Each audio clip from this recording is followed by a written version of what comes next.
Hola, ¿cómo están?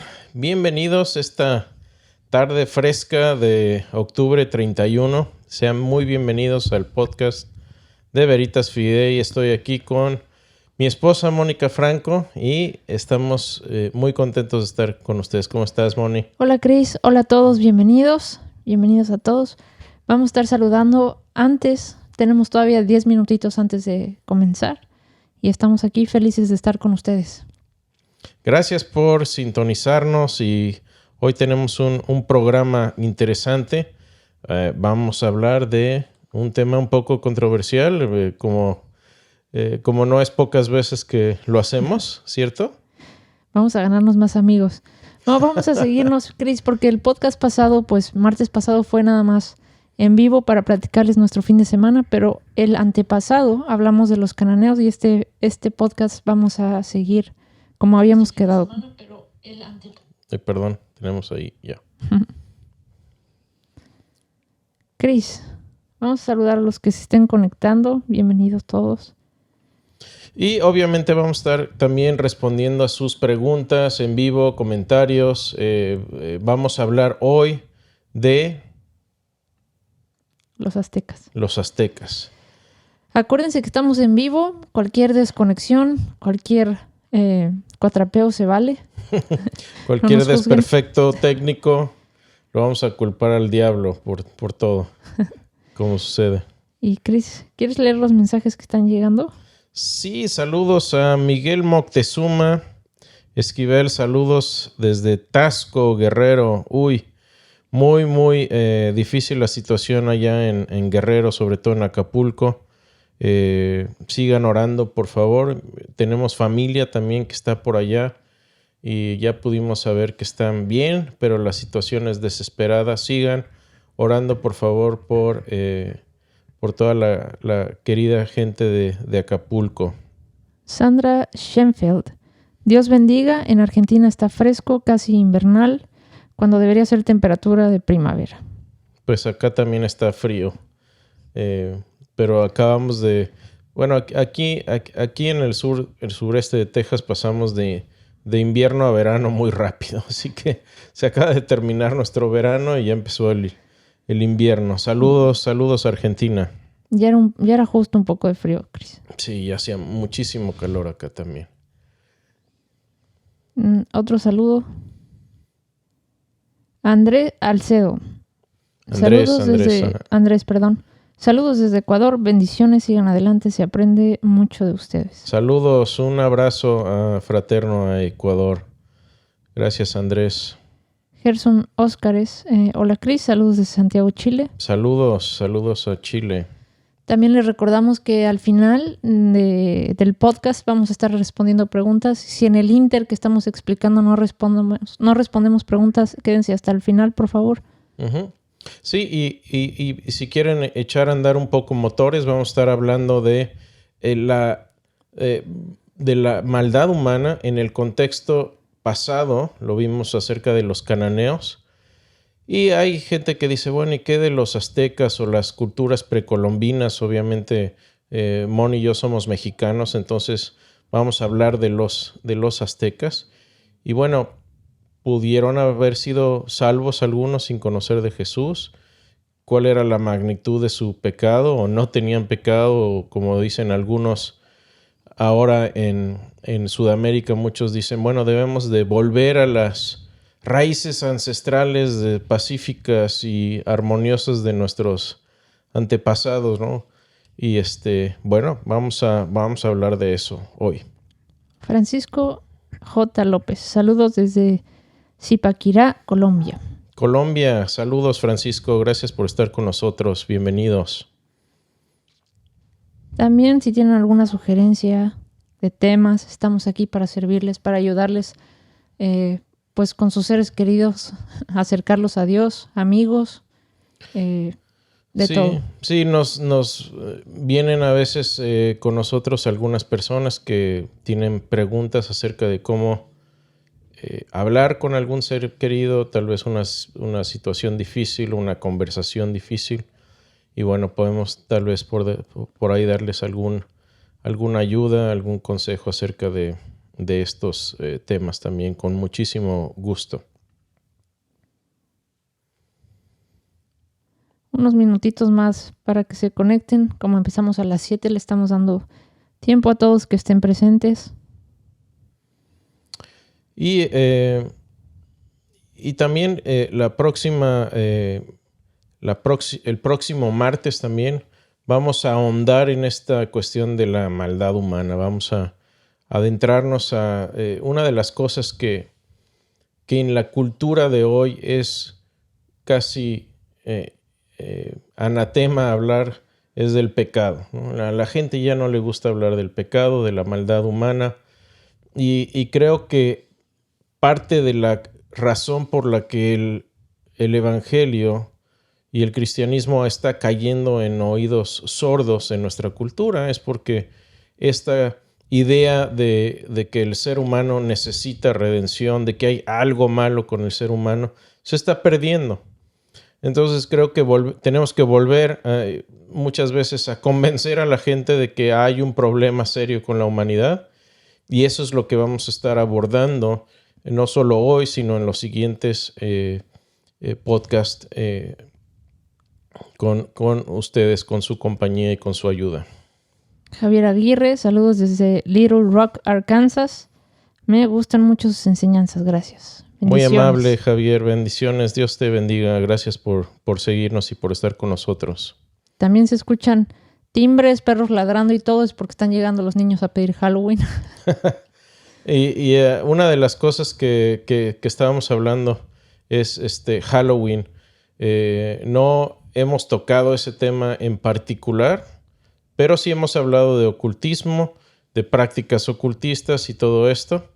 Y obviamente en esta época sucede mucho de eso.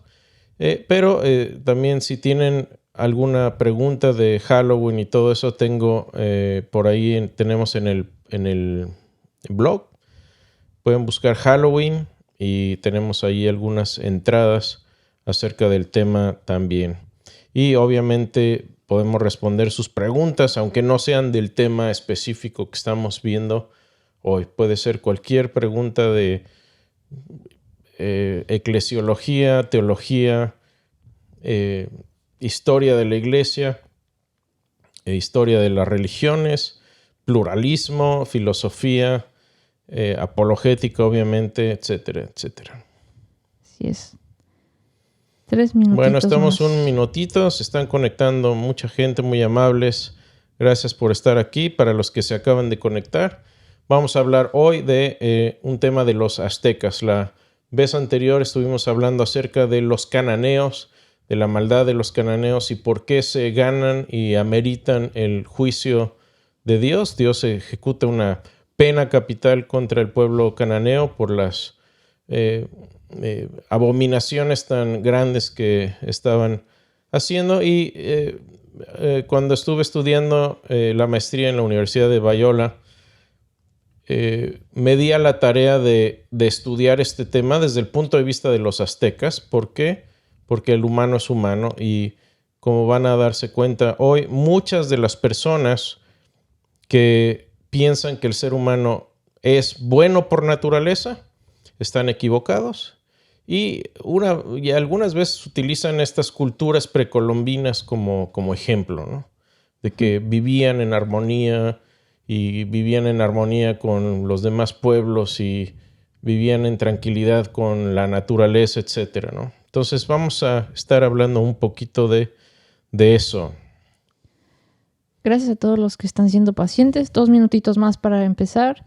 Jesús Ramón Castellanos Amaro, saludos desde San Luis Potosí, México. Mucho nivel. Y Marcos Olorio tiene una pregunta, Cris. ¿Quieres contestarla de una vez o la dejamos para el final? De una vez, tenemos un par de minutos todavía. Dice, ¿a qué bajó Jesús al Seol cuando murió en la cruz? La Biblia dice que a predicar, pero ¿cuál fue el propósito? Y de una vez, Jesús Contreras, saludos hasta Tijuana. Y Carlos Mareco, saludos estimado Cris, desde Iquitos, Perú. Bendiciones. Saludos a Seattle también. Gracias. Buena pregunta. Aquí voy a responder un poquito con brevedad porque no es el tema de hoy, pero les digo, pueden hacer preguntas de cualquier tipo. Y aquí, Marco, te voy a responder con una entrada en el blog que tenemos acerca de este tema en particular. Y efectivamente hay algún pasaje, por ejemplo, ahí esta primera de Pedro 3, 18 y 19 dice: porque Cristo murió por los pecados una vez por todas, el justo por los injustos, a fin de llevarnos a Dios, y sufrió la muerte en su cuerpo. Y dice, por medio del Espíritu fue y predicó a los espíritus encarcelados que en tiempos antiguos, en los días de Noé, desobedecieron cuando Dios esperaba con paciencia mientras se construye el arca. Y bueno, algunos malos teólogos piensan que, por ejemplo, algunos maestros de la corriente de palabra de fe o word of faith, como le llaman aquí en Estados Unidos, por ejemplo, Joyce Meyer dice que Jesús pagó por nuestros pecados en el infierno, bajó y Satanás lo atormentó y sus demonios lo atormentaron, y que uno debe creer eso o de lo contrario no es salvo. Bueno, esto no es lo que dice esta escritura, eso es una enseñanza herética. Juan 19:30 dice que cuando Jesús murió y exclamó todo se ha cumplido, o todo está consumado, o consumado es, como algunas traducciones lo ponen, ahí se acabó ya el tema y Jesús hizo su trabajo completo. Entonces, la interpretación yo creo correcta es que sí, bajó Jesús al Hades, no fue para predicar el evangelio de salvación para algunas personas, sino como una declaración universal de su victoria sobre la muerte y de la justa retribución y justo juicio a todos quienes rechazaron ese evangelio. No fue una predicación, fue un anuncio universal de la victoria final de Cristo a toda criatura. Sí.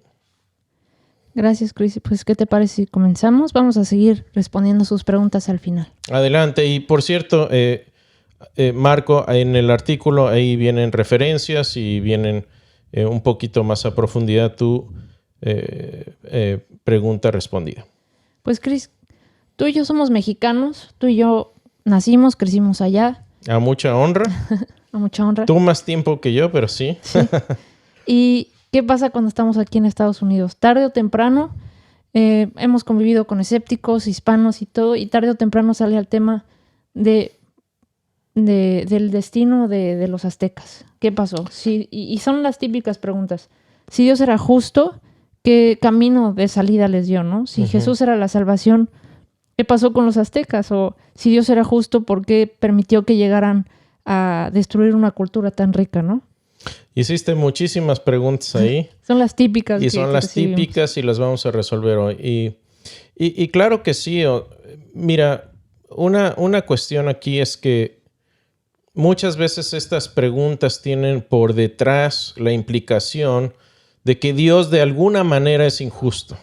¿Sí? Y vamos a desenmascarar esto, pero esas son algunas de las preguntas. Vamos a enfocarnos un poquito en el contexto, ¿no? Por cierto, esto no es exclusivo de los aztecas. Obviamente vamos con los aztecas porque somos mexicanos y por cierto, no quiere esto decir que somos malinchistas o que odiamos nuestras raíces mexicanas. Al contrario, estamos muy orgullosos de lo que hay que estar orgullosos. Pero también hay cosas en las culturas que son malas, son pésimas, son nocivas y debemos reconocerlas como tales. Así es. Así que para los que piensen que solamente a los aztecas les va a tocar hoy, que es cierto,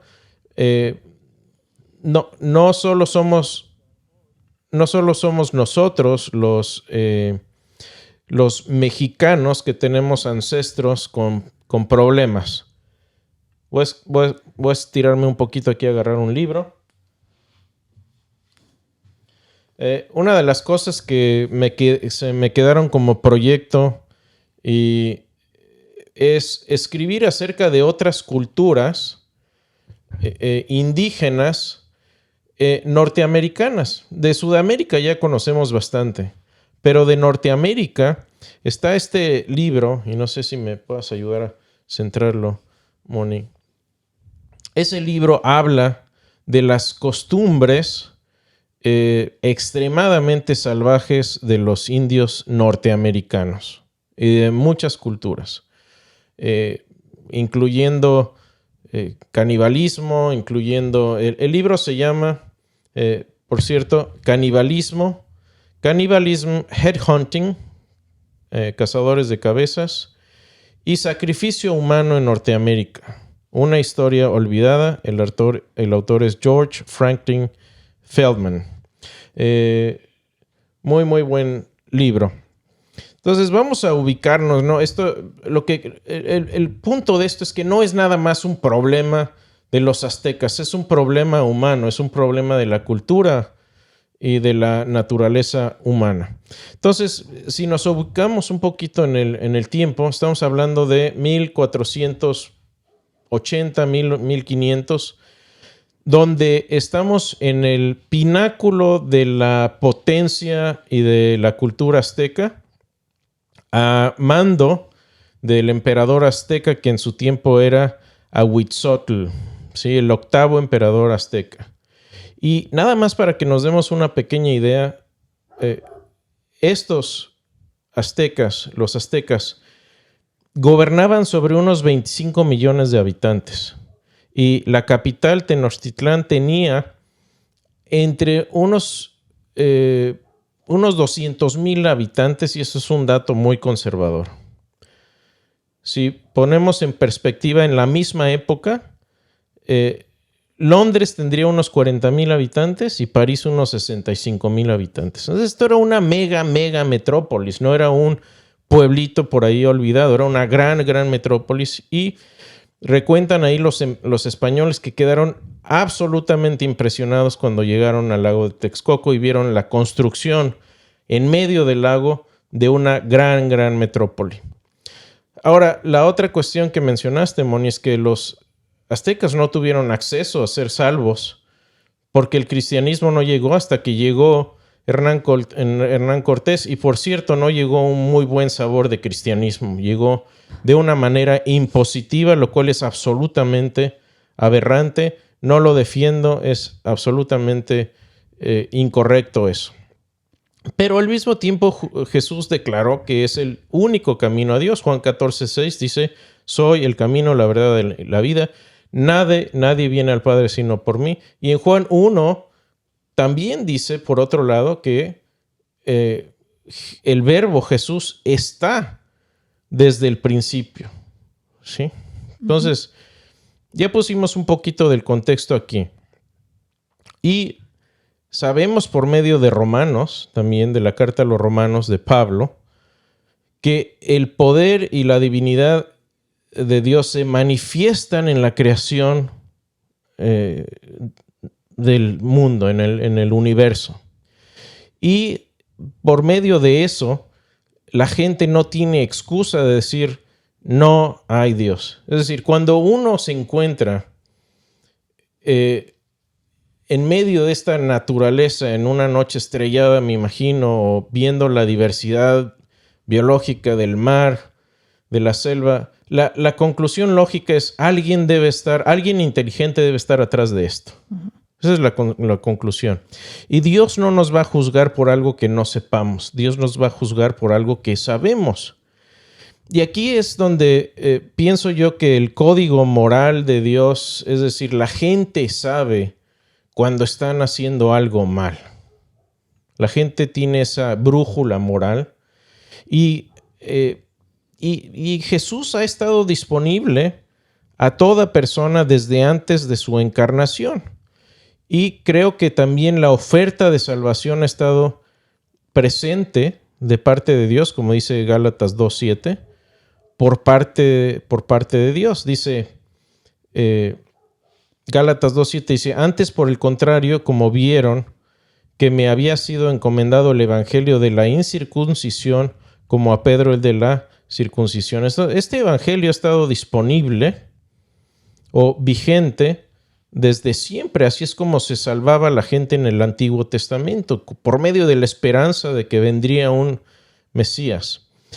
Y creo que esto el doctor William Lane Craig lo explica muy bien. Y me voy a permitir, Moni, si me permiten leer un pequeño pasaje acerca de esto. Sí. ¿Sí?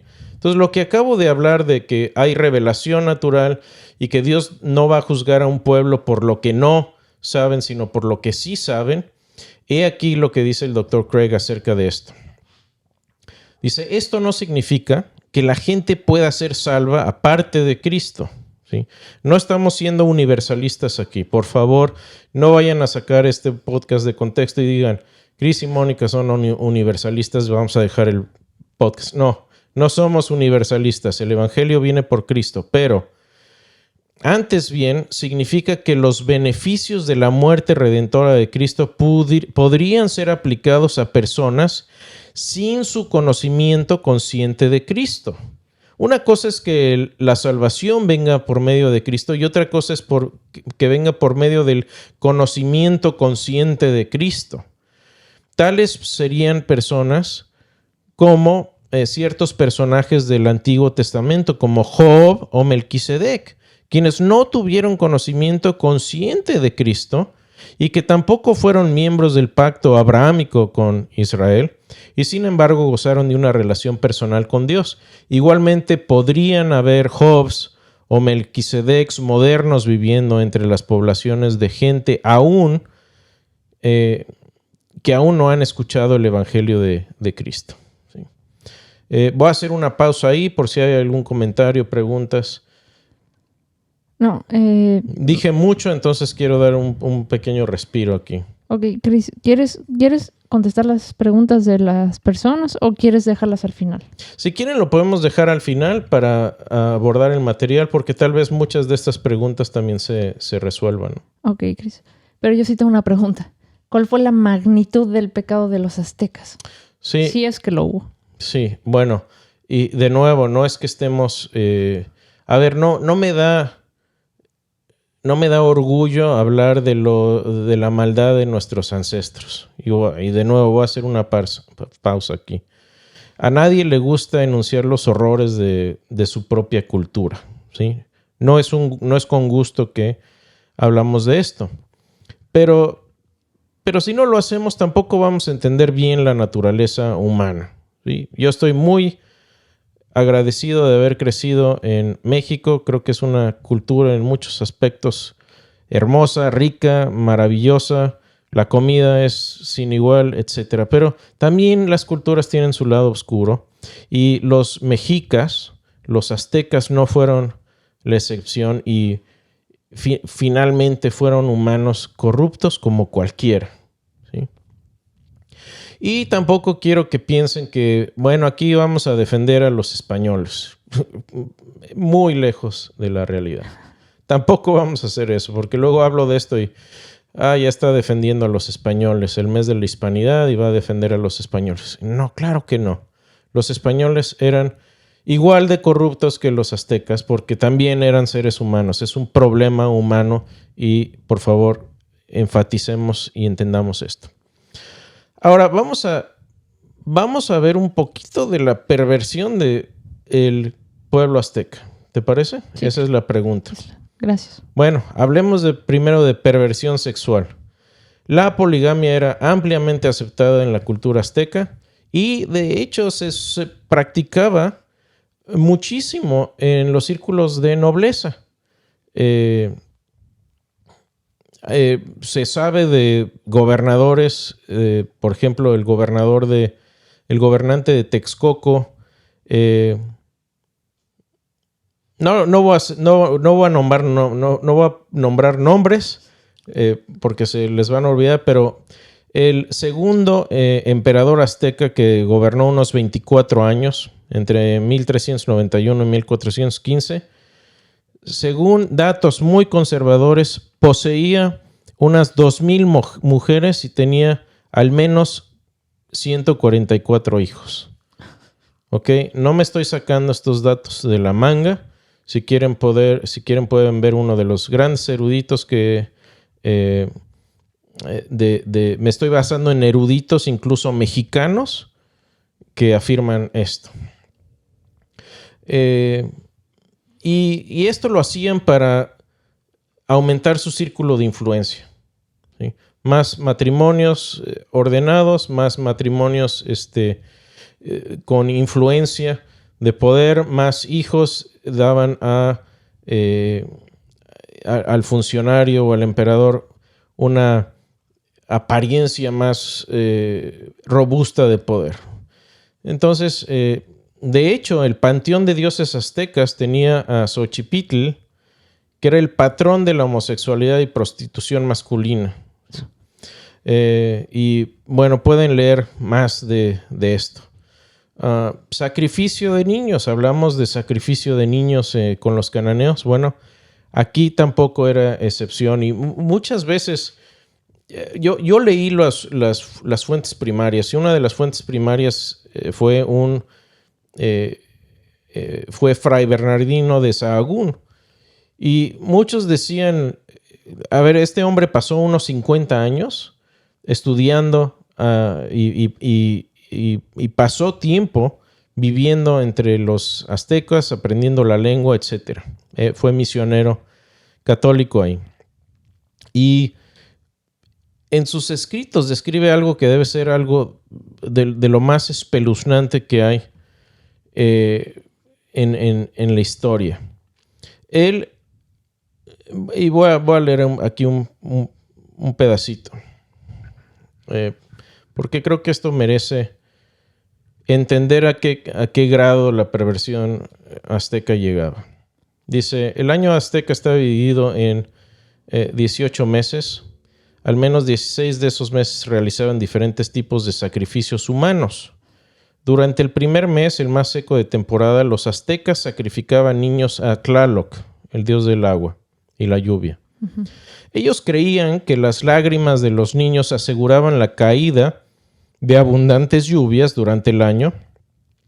Los padres vestían al niño a ser sacrificado con ropajes ceremoniales y joyería antes de presentarlo sobre la piedra ceremonial de sacrificios llamada Techcatl.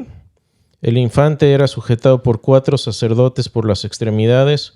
Un cuchillo de obsidiana o pedernal era incrustado por el abdomen o la caja torácica para extraer el corazón aún palpitante y ofrecerlo a Tlaloc.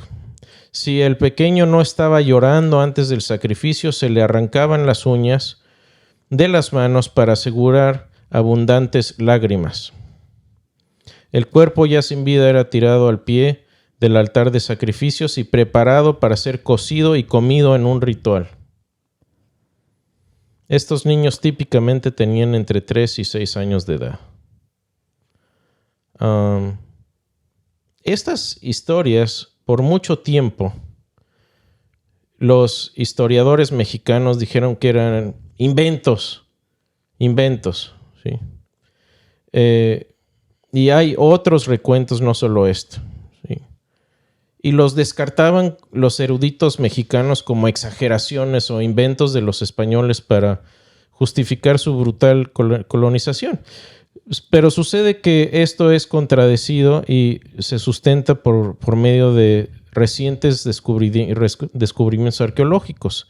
En el año 2007, 23 esqueletos de niños fueron descubiertos en la ciudad tolteca de Tula, mostrando evidencia de decapitación. Los aztecas fueron primariamente influidos por los toltecas y de hecho heredaron el culto a Tlaloc de ellos. Y ellos también sacrificaban niños. En 1980 hubo un grupo de arqueólogos mexicanos a cargo de muy eminente arqueólogo llamado Leonardo López Luján, y este hombre descubrió los restos esqueléticos de 42 niños de edades entre 2 y 6 años ofrecidos a deidades pluviales. ¿Okay? Y en el 2005, López descubrió un niño sacrificado de edad de 6 años a Huitzilopochtli, dios del sol, por extracción de corazón en el Templo Mayor, en la Ciudad de México. Y esto, pues, como les digo, muchos años los arqueólogos mexicanos, historiadores mexicanos dirían, no, son inventos de los españoles. Bueno, ya tenemos evidencia arqueológica de lo contrario. A esto, Fray Bernardino de Sahagún, después de que presenció el sacrificio de niños, escribió esto, y creo que debemos estar de acuerdo con él. Dijo: no creo que haya corazón tan duro que, oyendo una crueldad tan inhumana y más que bestial y endiablada como la que arriba queda puesta, no se enternezca y mueva lágrimas y horror y espanto. Y ciertamente es cosa lamentable y horrible ver que nuestra humana naturaleza haya venido a tanta bajeza y oprobio que los padres, por sugestión del demonio, maten y coman a sus hijos sin pensar que en ello hacían ofensa alguna, mas antes con pensar que en ello hacían gran servicio a sus dioses. Ahora sí estamos hablando de Halloween, Chris.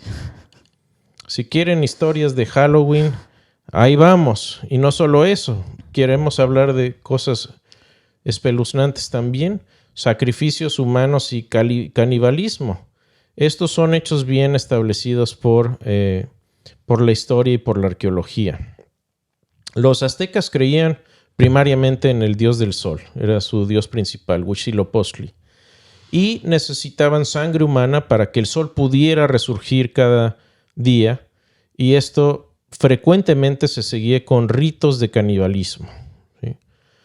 Los sacrificios no estaban limitados a hombres, sino también incluían todas las edades, ambos sexos, y la frecuencia y el número de víctimas son muy debatidos, pero sabemos que en la gran mayoría de los meses del año del calendario azteca se efectuaba algún tipo de sacrificio humano. Y esto no fue algo fugaz o poco frecuente.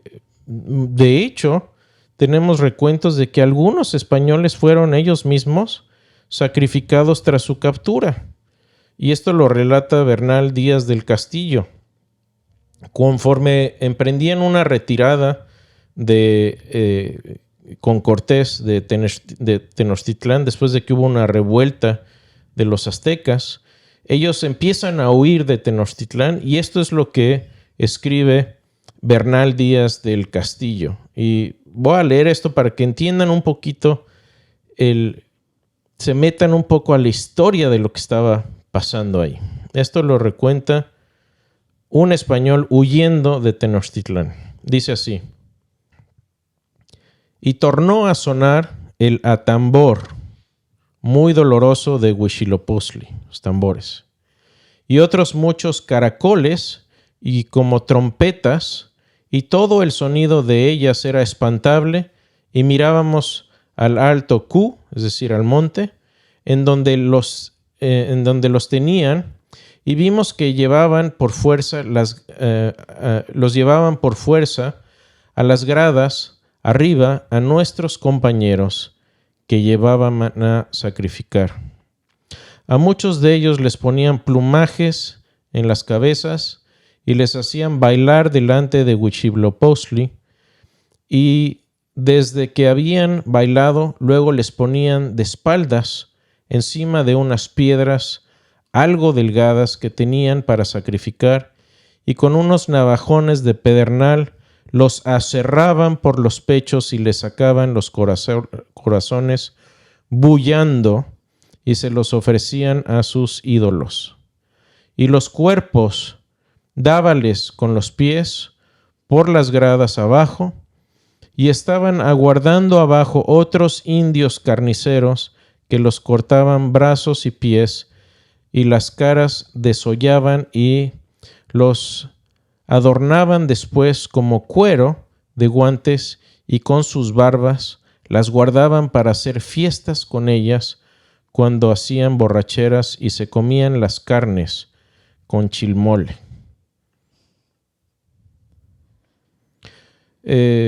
Esto que dice que básicamente tomaban la piel y hacían máscaras ceremoniales con eso.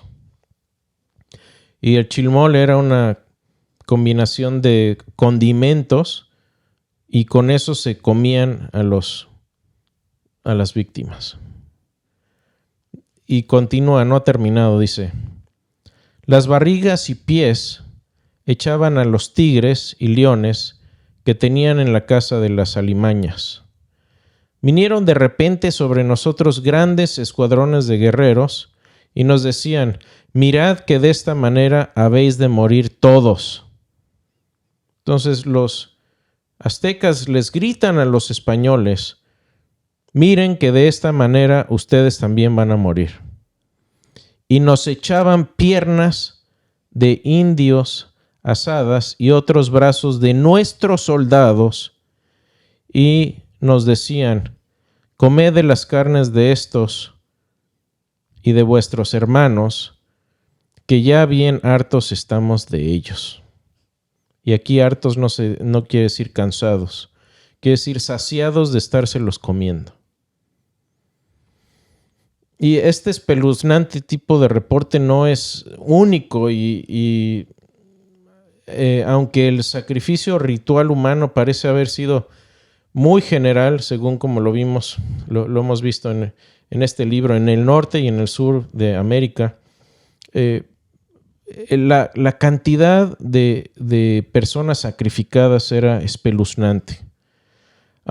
De hecho, el templo mayor en Huitzilopochtli está teñido de sangre, quedó teñido de sangre permanentemente. Y según testimonios españoles, el rey Autzol sacrificó entre 14,000 y 80,400 prisioneros en 1487, cuando dedicaron el Templo Mayor. Esto en México. Cris, escogimos la perfecta noche para hablar de estas historias de terror. ¿Quieren historias de terror? Estas son algunas. Y fíjate, Moni, en 4 días sacrificaron entre 14... no se sabe exactamente cuántos números, por eso estoy dando un rango tan amplio. Pero entre 14,000 personas y 80,000 personas en 4 días, ¿sí? Fíjate, utilizando el número conservador de 14,000 personas, esto sería equivalente a 5 muertos cada 2 minutos por 96 horas seguidas. ¿Qué tal de historia de Halloween? Y dicen algunos historiadores, se necesitaron 4 equipos de carniceros para completar el baño de sangre que entintó de rojo las escalinatas del Templo Mayor de manera permanente. Esto lo escribió Victor Hanson en su libro Carnage and Culture, 2001. Todas las citas están ahí en el escrito. Y también mataban mujeres por decapitación, les extraían el corazón, desollaban la piel para que pudiera ser portada por algún noble, sacrificaban hombres también al dios de fuego. Y esto era una manera aterradora de sacrificar a la gente porque primero teñían los cuerpos de los hombres de amarillo y rojo y los vestían de plumajes ceremoniales y les cortaban por cierto parte del cuero cabelludo y lo conservaban como algún tipo de reliquia. Y encendían una gran hoguera rodeada de piedras hasta que quedaran solamente brasas al rojo vivo. Y después a los hombres los rociaban con copal, que es una resina muy aromática, el copal, y la utilizaban en ceremonias. Y los empujaban a las brasas. Y ahí cuando los cuerpos ya estaban llenos de ámpulas, pero no estaban muertos aún, entonces los sacaban y les extraían el corazón. Entonces, pueden leer ustedes las historias, no estoy inventando nada. Y esto es lo que los aztecas hacían con gusto. No se hable tampoco de idolatría. La lista de deidades aztecas incluía más de 1000 ídolos. Tenían dioses para todo y muchos de ellos relacionados con sacrificios humanos. Y bueno, yo creo que es suficiente como historias de Halloween, pero por ejemplo, cuando yo era niño había unas monedas muy bonitas de 50 pesos con una diosa que se llama Coyolxauhqui. Y la mitología azteca dice que Coyolxauhqui fue hija del dios Mixcoatl y Coatlicue, y de hecho, si ves las monedas, aparece Coyolxauhqui descuartizada. ¿Sí? Y la mitología azteca dice que fue descuartizada y decapitada por su hermano Huitzilopochtli, dios del sol. Y muchos eruditos piensan que la destrucción de Coyolxauhqui refleja un rito tradicional de sacrificio humano que se ejecutaba al pie del templo mayor, donde ocurrían de hecho la mayoría de los sacrificios. Y ahí encontraron al pie del templo mayor una gran piedra labrada con la imagen de la diosa Coyolxauhqui, donde la carnicería de los cadáveres se llevaba a cabo. Entonces esto era algo muy, muy metido en la cultura. Pausa. Yo les voy a dar un dato personal de esto. Cuando yo estuve estudiando esto, estuve deprimido un tiempo. Estuve leyendo mucho, me empapé muchísimo, leí a Sahagún, leí a Bernal Díaz de Castillo, otros, incluso cartas del mismo Hernán Cortés, etcétera, y queda uno asqueado de verdad de la cantidad de maldad humana. Y por cierto, los españoles pues tampoco se quedan inmunes. Como les digo, esto no es una apología para defender a los españoles. Al contrario, el punto central de esto es que ambos pueblos eran profundamente corruptos. Antes de que llegaran los españoles, los aztecas ya estaban sacrificando y matando gente, y todos los pueblos aledaños a los aztecas ya se estaban matando entre ellos. No necesitaban ayuda de los españoles. Me pregunto cómo va ahora el público, Chris, si sigue pensando si Dios fue justo con los aztecas o no. Bueno, el problema aquí es que ellos sabían lo que hacían. Algunos dicen, bueno, pues es que no sabían lo que hacían y no sabían en lo que estaban metidos. Y yo creo que para prueba basta un botón, ¿ok? Uno simplemente tiene que mencionar una excepción de una persona en la cultura que sabía que estaba todo esto mal. Y voy a hablar de 2 ejemplos nada más. Según el muy eminente historiador David Carrasco, los aztecas acompañaban el sacrificio de niños con agudas lamentaciones y gemidos, lo estoy citando, por parte de los padres y familiares para ahogar el llanto del infante. Y los sacerdotes lo consideraban como un terrible trabajo sucio, es decir, matar a los niños, sacrificar a los niños. Y, por cierto, los aztecas evitaban los lugares de sacrificio de niños siempre que podían hacerlo. ¿Sí? David Carrasco, City of Sacrifice, página 196 y 197. No estoy inventando. Y esto me parece muy revelador porque el ofrecimiento de niños para ser sacrificados no era una ocasión de gusto y por ende se lamentaban y gemían y le daban la vuelta a estos lugares. Entonces, creo que ellos sabían exactamente qué es lo que estaban haciendo. Y también hay evidencia sólida de creencias monoteístas en el México antiguo. Y esto es a lo que vamos con Romanos 1, que toda persona puede deducir que hay un solo Dios y un solo creador y los demás son ídolos.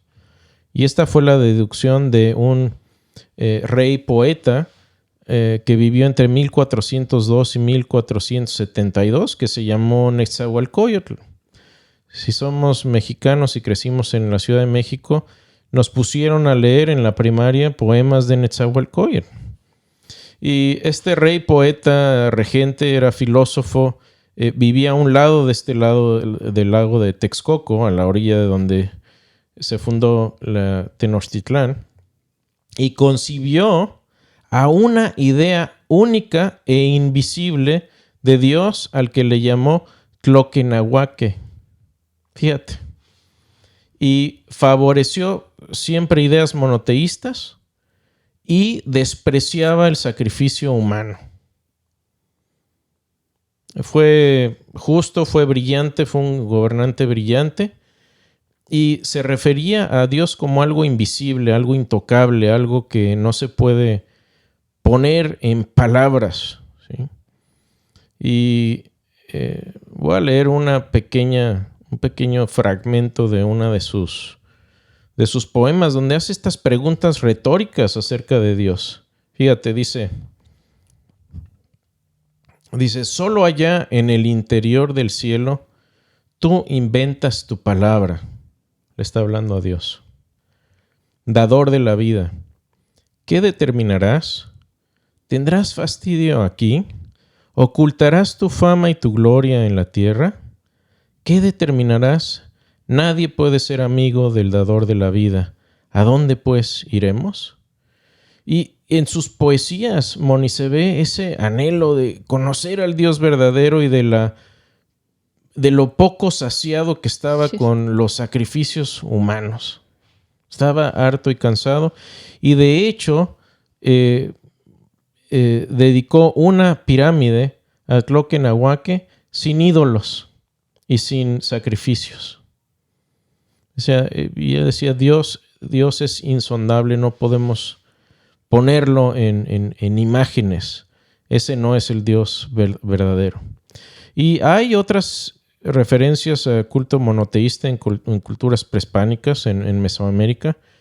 Y creo que no solo los aztecas, sino todos tenemos la tendencia a, como dice Romanos, cambiar la gloria del Dios incorruptible en semejanza de imagen de hombre corruptible, de aves, de cuadrúpedos y de reptiles.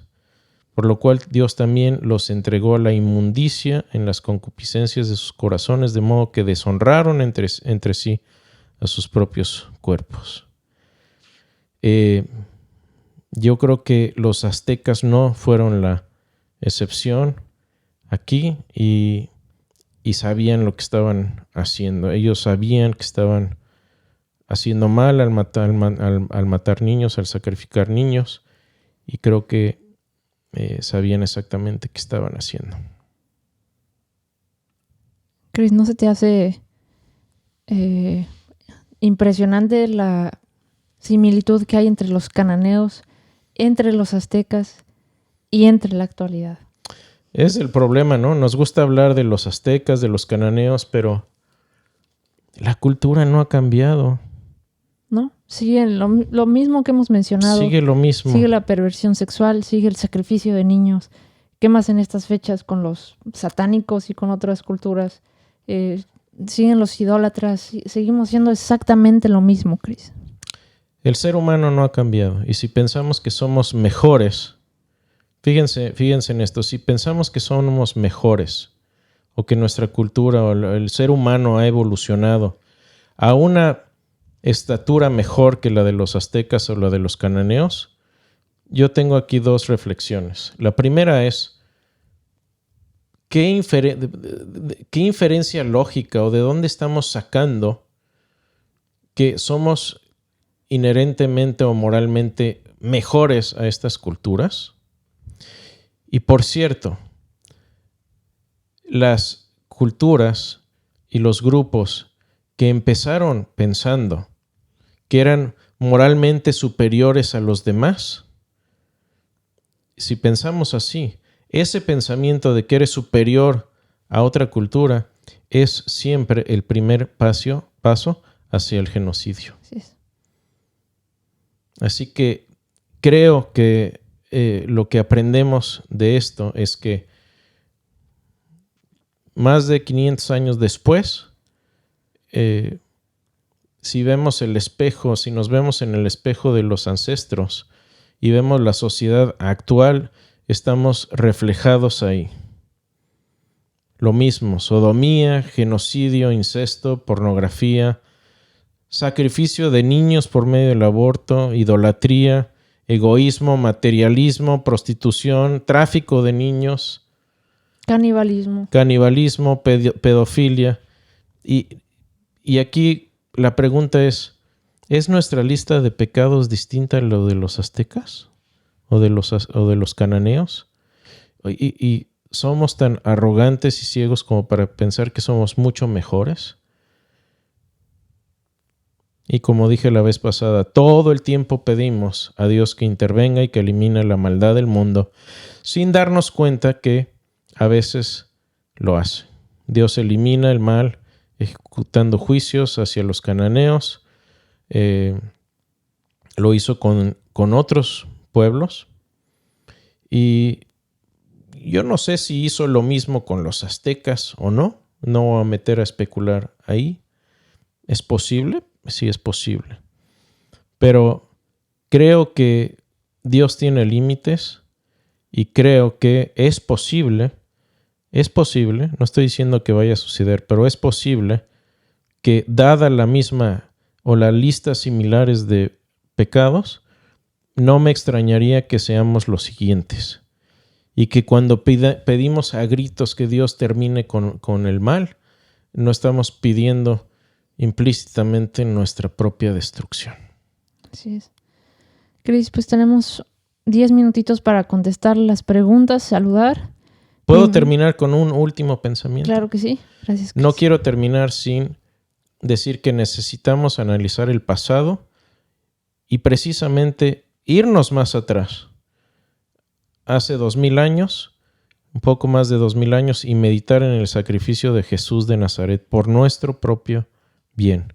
El único sacrificio aprobado por Dios fue el de Jesús y es el único sacrificio capaz de limpiar nuestros pecados, y esa es la única sangre que es válida para limpiarnos y ponernos en la correcta y propia relación con Dios.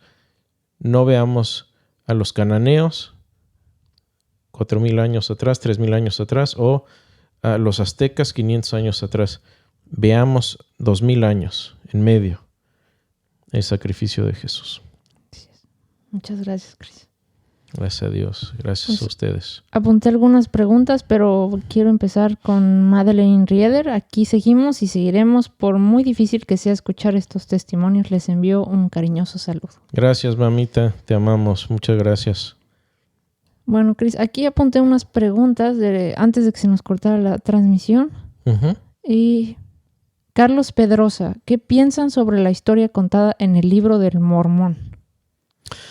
Bueno, pues podemos hablar de eso. De hecho, por ahí tenemos una lección, creo que es de 2 clases, pero donde hablamos del mormonismo. Y hay varias maneras de verificar la veracidad de una creencia o de una filosofía o de una religión, incluyendo el cristianismo. Y el mormonismo lo hemos pasado bajo esa lupa y ha quedado descalificado. Ha quedado descalificado en varios niveles, y voy a ser muy breve aquí y voy a referir los enlaces donde tenemos esa clase del mormonismo, pero a nivel histórico queda eliminado. Por dar un ejemplo nada más, según los mormones ya había por acá en América caballos y carretas 2000 años antes de que Cristo viniera, cuando sabemos que precisamente, por cierto, hablando de Hernán Cortés, fueron los españoles los que trajeron los caballos a América. Entonces, cuando tienes un libro que te está diciendo, esto lo escribió Dios, y por cierto, Dios dice que había caballos en América hace 2000 años con ruedas, cuando que la rueda todavía no se inventaba en América, estamos en serios problemas. Y eso es uno de muchos ejemplos. Nada más, el fundador era un farsante y demostrablemente falso por algunos de sus seguidores también. Entonces vamos a referir esa información en los comentarios con mucho gusto. Gracias, Cris. Daniel Ambriz Alcibar. ¿Quetzalcóatl era la misma representación de la serpiente que engañó a Adán y Eva? No, simplemente es otra. Quetzalcóatl es una representación mitológica de un dios que había de volver. Y ahí es interesante que los aztecas pensaron que los españoles eran la encarnación de Quetzalcóatl. Entonces, no es el mismo, aunque haya similitudes. Vamos a ver que cuando hablamos de diferentes mitologías o religiones, etcétera, va a haber similitudes, eso es cierto. Lo importante es el núcleo. Uh-huh. Entonces, Quetzalcóatl nunca se muestra como un demonio, como un tentador, sino todo lo contrario. Es una de las deidades principales de los aztecas. Gracias, Cris. Evod Enrique Vera Gutiérrez hace 3 preguntas, pero bueno, la primera ¿es posible que los indios americanos sean descendientes de los amonitas y moabitas? Déjame contestar esa muy rápida. Esa es otra que debía haber mencionado de los mormones. Los mormones piensan que hubo una 13ª tribu de Israel que llegó a América y que de ahí descienden todos los indios americanos, incluyendo los aztecas, por cierto.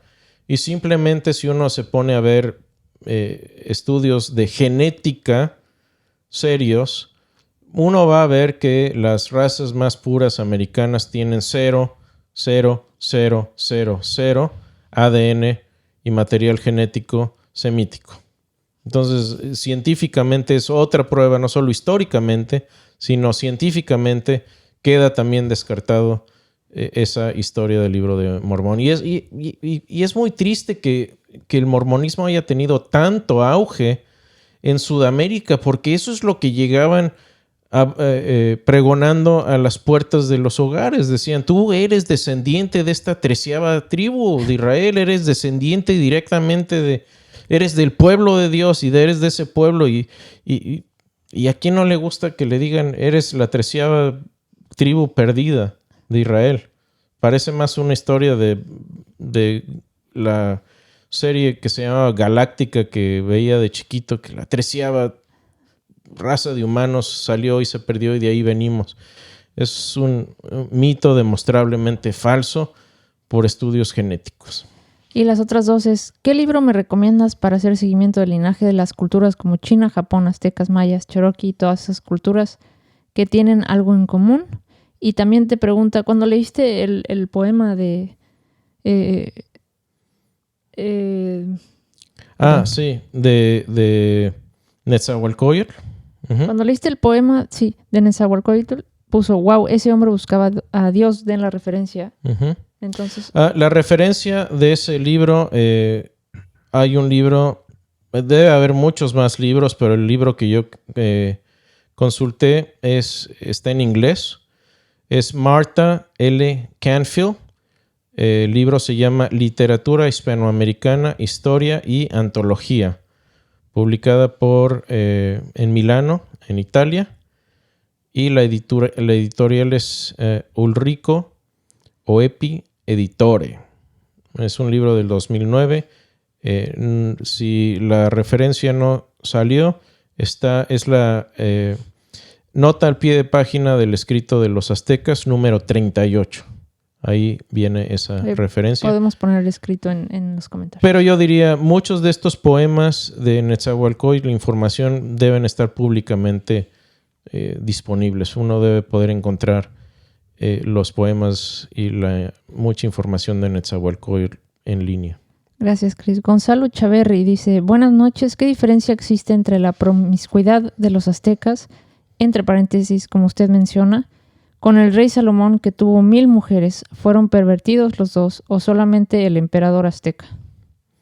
Voy a responder profundamente con una reflexión tremenda. Ninguna. Claro. Ninguna.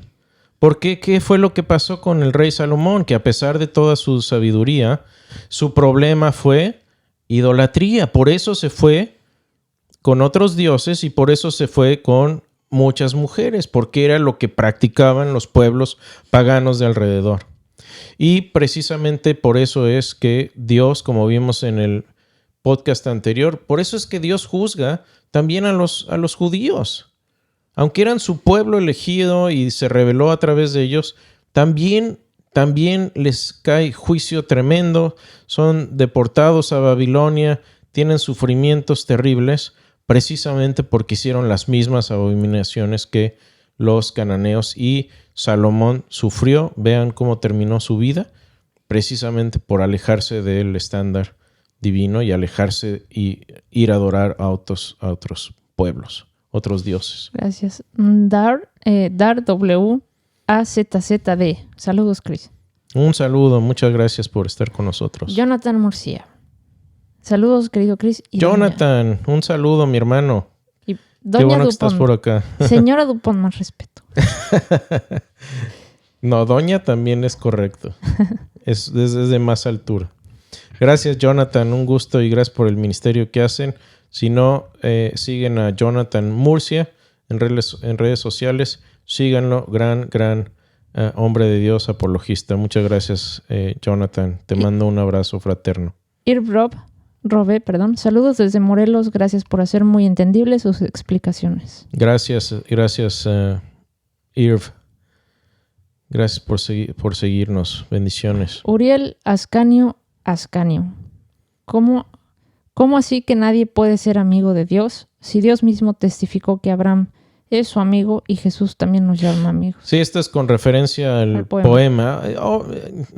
Obviamente es un poema. No, y está haciendo referencia a la maldad que había alrededor ahí. Sí, y lo que está haciendo referencia es que, a ver, ¿cómo va a ser Dios amigo viendo tanta maldad? Y también habla de que Dios no es un ídolo, es algo más allá, es algo que no se puede conocer fácilmente. Está hablando de esa distancia de Dios que no es posible conocer como se conoce a un amigo en carne y hueso. Entonces está hablando de ese deseo de conocer a Dios, pero de no poderlo tener cercano. Ese es el sentido general de este tipo de poemas de Netzahualcóyotl, que en su interior gime por conocer al Dios verdadero porque no lo ha conocido y se encuentra insatisfecho con la idolatría alrededor de él, que no es la revelación correcta y perfecta de Dios. Gracias, Cris. Y se nos está acabando el tiempo. Bueno, de hecho ya se acabó, pero te voy a leer unos saludos más. Y la última pregunta, Kelman Marín Rengifo. Saludos, bendiciones a todos. Un saludo, muchas gracias por seguirnos, de veras lo agradecemos mucho. Wilmar Guerrero, por fin pude entrar al live. Saludos desde Colombia, me encanta su contenido y cómo abordan estos temas. Y se me va. Tan necesarios para defender la fe. Gracias, Wilmar. La verdad, de nuevo, nuestras disculpas que se nos cayó el live, ya nos pasó por segunda vez. Y de nuevo, disculpas. Tenemos buena conexión aquí, yo no sé qué pasó. Vamos a achacárselo al demonio de Halloween o de Facebook. Pero bueno, muchas gracias a todos. Cris, cerramos con una oración. Sí, no sin antes decirles que muchas gracias. Vamos a estar la próxima vez también hablando de estos temas, de la maldad humana. Y gracias por seguirnos. Vamos a estar respondiendo también sus preguntas. Señor, gracias por el tiempo que nos has dado de hablar de estos temas importantes. Señor, gracias por cada persona que nos ha seguido, nos ha escuchado, nos ha visto, y que tú te alegres con lo que estamos aprendiendo, y no solo eso, que nos acerque a ti, al Dios verdadero, al único Dios, y que nos aleje de idolatría y de cualquier cosa que nos aleje de ti. Gracias, Señor, en nombre de Jesús. Amén. Amén. Muchísimas gracias, Cris, y Gracias, bendiciones Moni. a todos. Gracias, Moni. Y Dios los bendiga. Hasta pronto. Gracias por estar con nosotros. Gracias, hasta luego.